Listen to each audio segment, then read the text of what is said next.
Today's lesson is the third lesson in a series of lessons we're doing about modal verbs. And last week we looked at the modal verb might, and this week we're going to look at the modal verb may.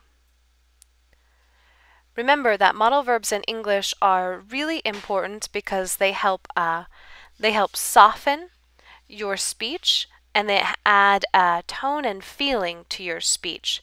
So they're really important in English and you will hear them all the time. You might think that they are not as common, but really modal verbs are very, very common in English, so it's important to learn these. So today we're going to look at may. May has two different meanings. The first one we're going to look at is may can be used to ask permission. To ask permission. So for example,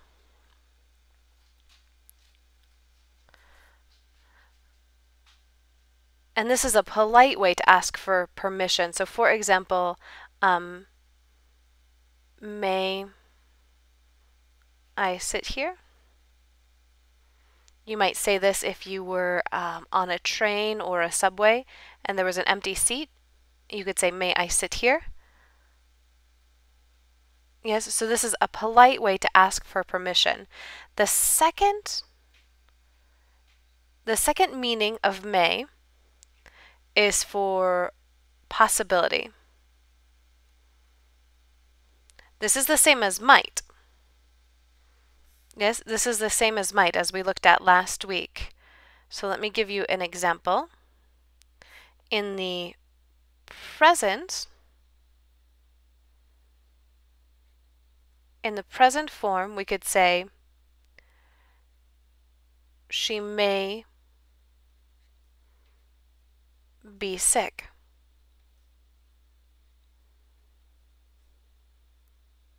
Yes, this is a possibility. So it's a possibility that she may be sick. Again, we can substitute might for may. One of the hints that I want to tell you is that in American English,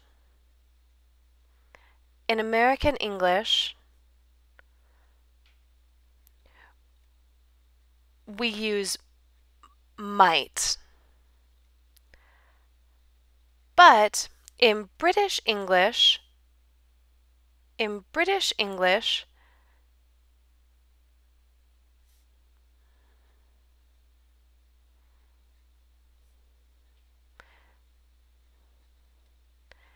they more often use may.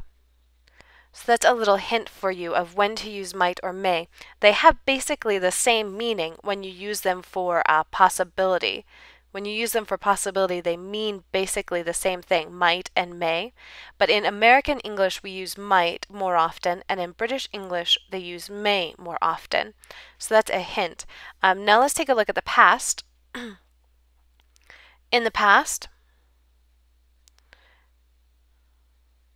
we use may plus have plus the participle, the past participle. So, for example, she may have gone home early. So you can see may plus have plus your past participle gone. She may have gone home early. This is to show possibility. So my challenge to you is, if you can, try to work may or might into your regular speech. Whenever you want to use a word like probably, maybe, possibly, try to use may or might instead, and you'll sound more fluent and more like a native English speaker. Also, really important when you're speaking English to be very polite, and we use may to help encourage politeness, to ask permission politely. May I sit here? May I have a glass of water? So these are 2 ways that you can help improve your English. I hope you find this useful. And next week we're going to start taking a look at can and could as part of our modal verb series. Thanks!